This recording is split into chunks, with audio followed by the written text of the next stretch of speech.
Dr. Velcris adjusted his ceremonial research robes and cleared his throat with the kind of dramatic flair that suggested he'd practiced this moment in front of a mirror. The holographic displays around the Galactic Predator Research Council chamber flickered with images of Earth's most fearsome creatures, lions stalking gazelles, wolves coordinating pack hunts, and sharks gliding through dark waters with mechanical precision. "Esteemed colleagues," Velcris began, his voice dripping with the kind of condescension that only comes from 3 advanced degrees and a superiority complex. "Today we conclude our comprehensive study of the third planet's primitive hunting methodologies." Commander Throck, whose muscular frame made the reinforced chair creak ominously, crossed his arms and grunted. "All about time. These Earth creatures are pathetically simple. Ambush, chase, bite, done. My military academy cadets could devise more sophisticated strategies during lunch break."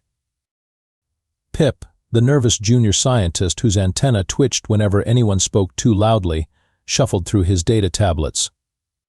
"Well, actually, some of their pack coordination is quite remarkable. The wolves use complex communication patterns, and the dolphins have been observed using tools." "Tools?"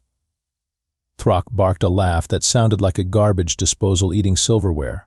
"Pointy sticks and rocks. My species was building interstellar warships when these mammals were still figuring out fire." Dr. Velcris nodded sagely, stroking his chin in the universal gesture of academic pomposity. "Precisely, Commander. Which brings us to the dominant species, Homo sapiens. Hairless bipedal apes who somehow stumbled into basic technology through sheer dumb luck." The holographic display shifted to show various human hunting scenes, persistence hunting across African plains, coordinated fishing expeditions, and ancient warfare tactics. Velcris gestured dismissively at the images. "As you can see, their methods are laughably primitive. Run until the prey collapses from exhaustion. Surround and overwhelm with superior numbers. Throw sharp objects from a safe distance. Really, it's almost insulting to our intelligence that High Command considers these creatures worth studying." Pip's antenna drooped slightly. "Sir, shouldn't we be more thorough? I mean, they did manage to achieve spaceflight and nuclear technology relatively quickly in their evolutionary timeline." Throck slammed his fist on the table, causing several data tablets to jump. "Spaceflight? They barely made it to their own moon using chemical rockets that would make our maintenance drones laugh. Nuclear technology? They discovered it by accident while trying to make bigger explosions. These are not signs of tactical genius, Pip. These are signs of dangerous stupidity."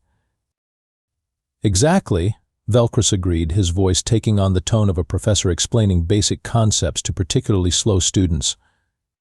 "The Invasion Planning Committee can rest assured that humanity poses no significant threat to our forces. Their hunting strategies are entirely based on physical superiority and basic tool use. No psychological warfare, no advanced tactical thinking, no understanding of fear as a weapon." Commander Throck stood and began pacing, his heavy footsteps echoing through the chamber. "The preliminary invasion force won't even need full battle armor. These creatures fight with crude projectile weapons and explosive devices. Our energy shields will render their attacks completely ineffective." Pip looked uncertainly at his superior officers. Something felt wrong about dismissing an entire species so quickly, but who was he to question the expertise of a decorated military commander and a lead xenobiologist? His antenna twitched nervously as he gathered his research materials. "Well then," Dr. Velcris announced with finality, "I believe we can consider this study complete. I'll submit our report to High Command recommending minimal defensive preparations for the invasion fleet." 3 standard galactic days later, Pip was alone in the research chamber, supposedly filing the final reports but actually procrastinating because paperwork made his antenna itch. He'd always been thorough to a fault, which explained why he was still a junior scientist while his less careful colleagues had moved on to better assignments on planets with decent food courts. As he sorted through the mountain of data they'd collected, a particular file caught his attention. It was labeled Anomalous Human Behavioral Patterns, Audio-Visual Documentation, and had somehow been overlooked during their main analysis. Pip's curiosity, which had gotten him into trouble more times than he cared to count, compelled him to open it. The holographic display flickered to life, showing what appeared to be a nighttime scene on Earth. Humans sat in a circle around a blazing fire, their faces painted with strange patterns. But what made Pip's antenna stand completely upright wasn't the visual, it was the sound. Boom, boom, boom, boom, boom. Rhythmic, purposeful, hypnotic. The humans were striking what appeared to be animal hide stretched over hollow wooden cylinders. Their movements were synchronized, precise, almost ritualistic. Some of them were chanting, their voices rising and falling in harmony with the strange percussion. "What in the 7 spiral galaxies?" Pip muttered, leaning closer to the display. The drumming continued, growing more complex, more intense. Other humans joined the circle, some carrying what looked like bones, actual bones which they clicked together in counterpoint to the main rhythm. The sound seemed to pulse through the speakers with an almost physical presence. Pip's communication device chimed, and Dr. Velcris's voice crackled through with typical impatience. "Pip, I trust you've finished the filing by now. I have a very important symposium on Rigelian fungal spores tomorrow." "Dr. Velcris, sir, you need to see this. I found something in the overlooked files. The humans, they're making organized noise." A pause. "I'm sorry, did you just say organized noise?" "Yes, sir. They gather in groups and strike objects to create rhythmic sound patterns. It appears to be some sort of pre-hunting ritual." Another pause, this one longer. "Pip, are you having another one of your episodes? Remember what happened with the Zentorian moss research? You spent 3 days convinced it was trying to communicate through color changes." "No, sir, this is different. The sounds have pattern, structure. And they're using bones, Dr. Velcris, actual skeletal remains as percussion instruments." Pip could hear the distinctive sound of Dr. Velcris dropping something, probably his afternoon stimulant beverage. "Did you say bones?" "Yes, sir. And not just any bones. They appear to be fashioned specifically for sound production. Some are hollow, others are solid. They've turned skeletal remains into musical instruments." The communication channel went quiet for so long that Pip wondered if the connection had been lost. Finally, Dr. Velcris's voice returned, noticeably less confident than usual. "Send me the file immediately, and contact Commander Throck. Tell him we may need to reassess certain aspects of our conclusions." Pip transmitted the data and sat back, staring at the holographic display where the humans continued their mysterious ritual. The drumming seemed to echo in the chamber even after he'd muted the audio, as if the sound had somehow embedded itself in the walls. When Commander Throck arrived 20 minutes later, his usual swagger was replaced by something approaching concern. He watched the footage in silence, his expression growing darker with each passing moment. "This is unexpected," he admitted grudgingly. "In all my military experience, I've never encountered a species that incorporates the remains of their prey into pre-battle ceremonies." Dr. Velcris had arrived by then, his research robes hastily thrown over what appeared to be pajamas. "The implications are troubling. We may have fundamentally misunderstood the nature of human hunting behavior." The three of them stood in the dimly lit chamber, watching ancient humans drum on bones around a fire, each lost in their own increasingly uncomfortable thoughts. The rhythmic sound seemed to fill the silence between them with an ominous weight none of them wanted to acknowledge. Pip's antenna was twitching so violently it looked like he was trying to pick up interstellar radio signals. "Sirs, what if this isn't just a ritual? What if the noise itself serves a tactical purpose?" Commander Throck and Dr. Velcris exchanged a look that contained the first seeds of genuine worry. The next morning found all three researchers gathered around a much larger holographic display, surrounded by empty stimulant containers and the kind of frantic energy that comes from staying up all night making disturbing discoveries. What had started as a simple anomaly check had evolved into a full-scale investigation that was systematically destroying their previous assumptions about human warfare. Dr. Velkris, his usually pristine appearance now disheveled, gestured at a timeline of human conflicts that stretched across the display. The evidence is substantial. Humans have been incorporating organized sound production into their military tactics for their entire recorded history. Commander Throck stood rigid, his military bearing undermined by the slight tremor in his voice. These aren't just hunting rituals. These are psychological warfare tactics that predate most galactic civilizations. The display showed Roman legions marching to the beat of drums, their synchronized footsteps creating a thunderous rhythm that could be heard for miles. Viking warriors beating their shields and chanting before battle. Native American war parties using specific drum patterns to coordinate attacks and strike fear into enemies. Pip, whose nervous energy had reached critical levels, pulled up another file. It gets worse. They don't just use percussion for intimidation. They've weaponized every aspect of sound production. The holographic display shifted to show Highland bagpipers leading Scottish warriors into battle, the wailing sound of the pipes designed specifically to unnerve enemies. Japanese war cries echoing across battlefields. The systematic use of trumpets, horns, and drums to coordinate massive military movements across impossible distances. They've turned sound itself into a weapon, Dr. Velkris whispered, his scientific detachment finally cracking. Not just the physical impact of sound waves, but the psychological effect on enemy combatants. Commander Throck pulled up his own military database, cross-referencing human audio warfare with known galactic combat techniques. What he found made his skin change color, never a good sign in his species. Look at this. Project Jericho. Humans using focused sound waves to literally bring down fortified structures. Operation Wandering Soul. Psychological warfare tactics using audio recordings to exploit enemy superstitions. The Mosquito device.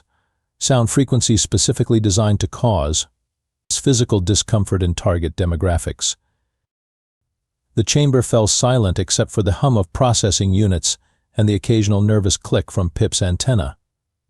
Each piece of evidence painted a picture of a species that had spent millennia perfecting the art of weaponizing fear itself. Dr. Velkris broke the silence with a voice that had lost all its previous pomposity. We need to understand the full scope of this. Pip, run a comprehensive analysis of all available human audio warfare documentation. What they discovered over the next several hours would have been funny if it weren't so terrifying. Humans had been using sound as both a coordination tool and a psychological weapon since before they'd invented written language. Every major human conflict featured some form of organized noise designed to boost friendly morale while simultaneously terrifying enemies. They don't just hunt animals, Commander Throck said, his military training finally allowing him to articulate what they'd all been thinking. They hunt each other.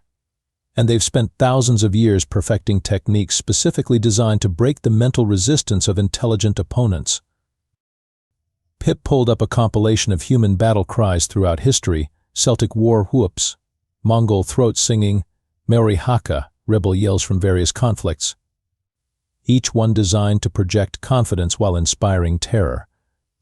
Sir, Pip said, his voice barely above a whisper, what if the bone drumming isn't just ceremonial? What if they're literally celebrating victories over other predators? What if those bones belong to enemies they've defeated? The implication hung in the air like a toxic cloud. A species that not only killed its own kind but incorporated the remains of defeated enemies into ritualistic celebrations of victory. Dr. Velkris sat down heavily, his research career flashing before his eyes. We've made a catastrophic error in our assessment. These aren't primitive hunters using basic tactics. These are apex psychological warfare specialists who've been refining terror tactics for millennia. Commander Throck began pacing again, but this time his movements looked less like confidence and more like a caged predator realizing it might actually be prey. The invasion fleet isn't prepared for psychological warfare. Our soldiers are trained for conventional combat, not mental manipulation. The research chamber's lights seemed dimmer somehow, as if the weight of their discovery was affecting the very atmosphere. They'd started the day confident in humanity's primitiveness and were ending it with the growing realization that they might have severely underestimated the galaxy's most dangerous species. Pip's final contribution to their mounting horror was a simple observation that would haunt all three of them, sirs. If they've been doing this to each other for thousands of years, what do you think they'll do to us? By the fourth day of their investigation, the research chamber had taken on the atmosphere of a disaster response center. Data streams flowed continuously across multiple displays, each revelation more disturbing than the last. Dr. Velcris had given up any pretense of maintaining his scholarly composure and was now pacing frantically while muttering calculations under his breath. "The scope is beyond anything we've encountered," he announced to his colleagues, who were both showing signs of severe stress. Commander Throck's usually perfect military posture had devolved into a defensive slouch, while Pip had developed a nervous tic that made his antenna vibrate at frequencies approaching ultrasonic. The current display showed a comprehensive analysis of human psychological warfare tactics throughout their history. What they'd initially dismissed as primitive noise-making had revealed itself to be a sophisticated science of mental manipulation that spanned cultures, continents, and centuries. "They don't just make noise," Dr. Velcris continued, his voice taking on the manic edge of someone who'd had too much caffeine and too many existential revelations. "They've systematically studied the psychological impact of specific sound frequencies on intelligent minds. Look at this." The holographic display shifted to show human research into the effects of infrasound frequencies below normal hearing range that could induce feelings of unease, fear, and even physical illness in listeners. Humans had discovered that certain architectural structures could amplify these effects, essentially turning buildings into weapons of psychological warfare. Commander Throck pulled up his own findings, his military training warring with his increasing discomfort. "It's not just the sound itself. They've perfected the timing, the environment, the psychological context. They use darkness, fire, synchronized movement, visual intimidation, everything working together to create maximum psychological impact."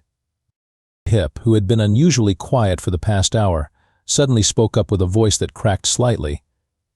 "Sirs, I've been analyzing their modern entertainment media. They've actually turned psychological manipulation into recreational activities." The display now showed human movies, music, and games specifically designed to elicit fear responses in audiences. Horror films that used precise audio cues to trigger fight or flight responses. Music that could make listeners feel euphoric or depressed on command. Video games that trained reflexes while desensitizing players to violence. "They practice psychological warfare for fun," Pip whispered, his antenna now vibrating so rapidly it was creating a high-pitched whine. "They pay money to have their own minds manipulated by fear-inducing stimuli. They've turned terror into entertainment." Dr. Velcris stopped pacing and stared at the display with the expression of someone watching their entire worldview collapse in real time. "They're not just apex predators. They're apex psychological predators. They hunt minds." Commander Throck had gone completely still, his military training finally providing a framework for understanding what they were facing. In conventional warfare, you destroy the enemy's ability to fight. In psychological warfare, you destroy their will to fight. These humans have spent millennia perfecting techniques to break the mental resistance of intelligent opponents before physical combat even begins. The chamber fell silent except for the continuous hum of data processing and Pip's increasingly frantic antenna vibrations. Each of them was grappling with the implications of what they'd discovered. "The drumming," Dr. Velcris said suddenly, his voice distant. "It's not just intimidation. It's entrainment. They're using rhythmic patterns to synchronize their own neurological responses while simultaneously disrupting enemy concentration." Pip pulled up more data, his movements becoming more erratic. "And the bones, sir. They're not just using any bones. They select specific types based on the acoustic properties. Hollow bones for certain frequencies, dense bones for others. They've turned the skeletal remains of their enemies into precision psychological weapons. Commander Throck's skin had shifted to a pale gray that his species typically displayed only in extreme distress. We need to contact High Command immediately.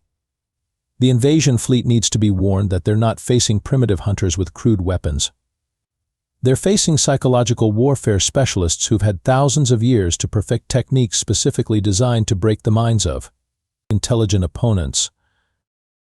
Dr. Velcris nodded absently, still staring at the data streams. But how do we explain this to the High Council? How do we tell them that we've spent months analyzing Earth's predators only to discover that the most dangerous predator on the planet is the one that hunts by drumming on the bones of its enemies? Pip's antenna finally stopped vibrating as he reached a state of nervous exhaustion. Sirs, what if we're not the first species they've studied? What if they've been preparing for contact with galactic civilizations for decades? What if they already know we're coming? The question hung in the air like a death sentence, each of them realizing that their primitive targets might have been watching the Watchers all along. The emergency session of the High Council convened exactly 17 standard hours after Dr. Velcris transmitted their amended findings, which was approximately 16 hours and 50 minutes longer than it took for panic to spread throughout the Galactic Research Network. The holographic chamber buzzed with the nervous energy of officials who'd gone from planning a routine invasion to contemplating the possibility that they'd accidentally provoked the galaxy's apex psychological predators. Supreme Counselor Exeth, whose species was known for maintaining composure under pressure, was currently displaying stress patterns that hadn't been seen since the great cosmic horror incident of 2387. Dr. Velcris, Yeun, please explain to this council how 3 trained xenobiologists managed to overlook the fact that humanity has spent millennia developing advanced psychological warfare capabilities. Dr. Velcris, appearing via hologram and looking like he hadn't slept in days, struggled to maintain his professional demeanor. Supreme Counselor, our initial assessment focused on physical hunting capabilities. We had no precedent for a species that weaponizes fear itself as a primary tactical advantage. Commander Throck's image flickered as he adjusted his transmission. Respectfully, counselors, our military doctrine has no protocols for combating psychological warfare of this sophistication. Our soldiers are trained for energy weapon exchanges and conventional tactics, not mental manipulation by bone-drumming terror specialists. Counselor Zeph of the Andorian Research Consortium leaned forward, her crystalline features reflecting the chamber's emergency lighting. Are you seriously suggesting that humanity poses a threat to our combined military forces because they make organized noise?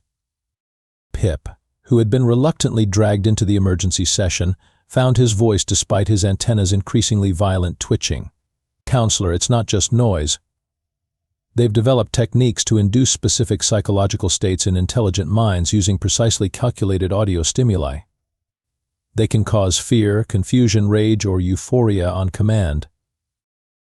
The holographic chamber erupted in concerned murmurs as the implications sank in.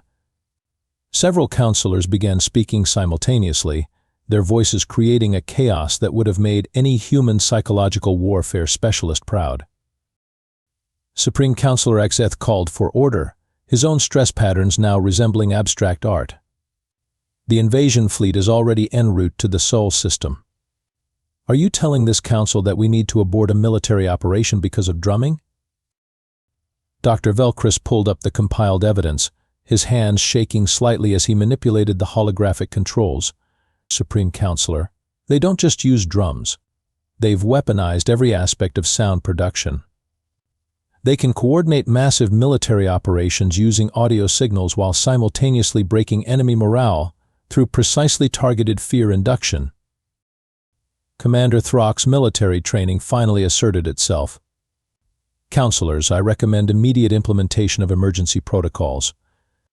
All invasion fleet personnel should be equipped with audio dampening equipment and psychological resistance training.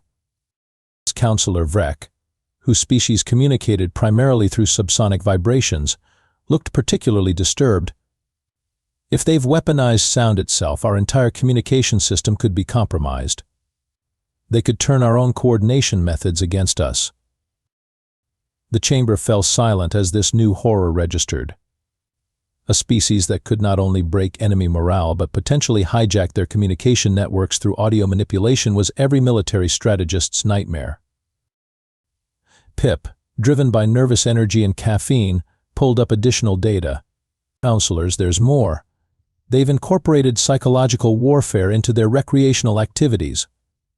They practice mental manipulation for entertainment. Their children play games designed to improve reflexes and desensitize them to violence. Supreme Counselor Exeth's stress patterns had now achieved colors that didn't exist in most species' visual spectrum. You're telling us that humanity raises their offspring using psychological warfare training disguised as play? Yes, sir, Pip confirmed, his voice barely audible. And they pay money to subject themselves to fear-inducing stimuli for fun. They've turned terror into a recreational industry. The holographic chamber buzzed with panicked conversations as counselors frantically contacted their respective military commands. The routine invasion of a primitive planet had suddenly become a potential first contact scenario with psychological warfare specialists who practiced their craft for entertainment. Counselor Zeph's crystalline features had shifted to a distinctly unhealthy shade. Motion to immediately reclassify humanity from primitive threat to extreme psychological warfare risk. Seconded, came from multiple counselors simultaneously. Supreme Counselor Exeth, his composure finally cracking completely, made the announcement that would reshape galactic military doctrine. Motion carried. All fleet commanders are to be notified immediately that they are not engaging primitive hunters with crude weapons. They are potentially facing apex psychological predators who have spent millennia perfecting techniques to break the minds of intelligent opponents. Dr. Velcris, Commander Throck, and Pip watched the emergency session dissolve into organized chaos, each of them realizing that their simple research project had accidentally triggered the largest military reassessment in galactic history. The last thing they heard before the transmission ended was Supreme Counselor Exeth muttering, "Bone-drumming psychological warfare specialists." How did we miss bone-drumming psychological warfare specialists? 3 standard galactic months later, the hastily reorganized First Contact delegation arrived at the edge of Earth's solar system, and equipped with enough psychological defense equipment to handle a small army of mind control specialists. Every member of the diplomatic team had undergone intensive training in resisting audio-based psychological manipulation, and their ships carried sonic dampening fields powerful enough to block a supernova's worth of sound waves. Dr. Velcris, now bearing the unfortunate title of Senior Specialist in Human Psychological Warfare Analysis, stood in the observation deck of the flagship, watching Earth grow larger on the view screen. His research career had taken a sharp turn from respected xenobiologist to reluctant expert on humanity's terrifying audio-based warfare capabilities. Commander Throck, whose military record now included the distinction of being the first officer to recommend psychological defense protocols against drumming, was reviewing the contact procedures for the 100th time. All personnel are to maintain maximum alert status. Remember, these beings can induce panic states using organized sound production. Pip, whose antenna had never quite recovered from the stress of their discovery, was monitoring the communication arrays with the intensity of someone expecting an audio assault at any moment. "Sir, we're receiving a transmission from Earth. They're requesting permission to welcome us with what they call a traditional celebration." The 3 researchers exchanged looks of barely controlled terror.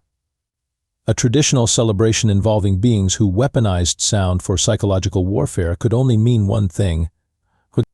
They were about to be subjected to the kind of coordinated audio assault that could break the minds of entire military units. "Activate all psychological defense systems," Commander Throck ordered. "Full sonic dampening fields, emergency sedation protocols on standby, and someone get me a direct line to the medical bay." The first human delegation arrived via shuttle 2 hours later, completely unaware that they were being treated as potentially the most dangerous psychological warfare specialists in the galaxy. Ambassador Williams, a cheerful middle-aged woman with the kind of smile that made the aliens suspect advanced mental manipulation techniques, greeted them with enthusiasm that sent several diplomatic staff members diving for their panic buttons. "Welcome to Earth," she announced, gesturing to her fellow humans who were carrying what appeared to be ceremonial instruments. "We're so excited for this historic moment that we've brought our best drummers to celebrate." Dr. Velcris nearly fainted. Commander Throck's hand moved instinctively toward his emergency evacuation beacon. Pip's antenna began vibrating at frequencies that threatened to shatter nearby glassware.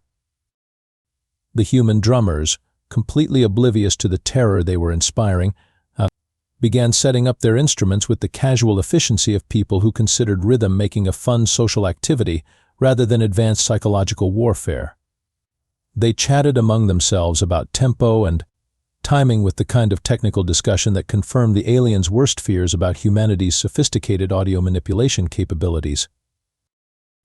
"Ambassador," Dr. Velcris managed to croak, "perhaps we could discuss the terms of our peaceful coexistence before engaging in any traditional celebrations?" Ambassador Williams looked puzzled. "Oh, don't worry about the drumming disturbing negotiations. It's just for fun. Music helps people relax and brings communities together." The aliens stared at her in horror.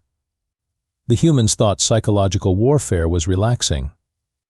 They used audio manipulation techniques to build social bonds. They were so advanced in their mental manipulation capabilities that they didn't even recognize their own weapons as weapons.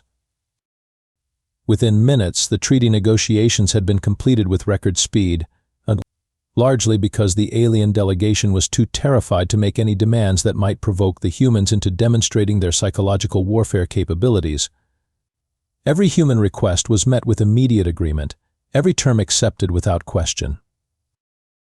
As the signing ceremony commenced, the human drummers began their performance, filling the chamber with rhythmic beats that sent the alien delegation into barely controlled panic.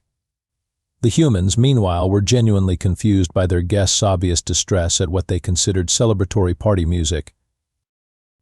"Is the drumming too loud?" Ambassador Williams asked with concern. "We can ask them to play more softly." "No," Dr. Velcris practically shrieked. "Please don't make them play differently. Whatever volume and rhythm they prefer is perfectly acceptable." And so the galaxy's most feared species accidentally secured the most favorable first contact treaty in galactic history, not through displays of superior firepower or advanced technology, but because a group of well-meaning humans wanted to celebrate with some traditional drumming. Completely unaware that they'd been classified as psychological warfare specialists based on their species' ancient habit of making rhythmic noise with sticks and bones. The final irony was captured in Pip's official report, filed 3 days later after he'd recovered enough functionality to operate a keyboard. Humanity remains completely unaware that they are considered the galaxy's apex psychological predators.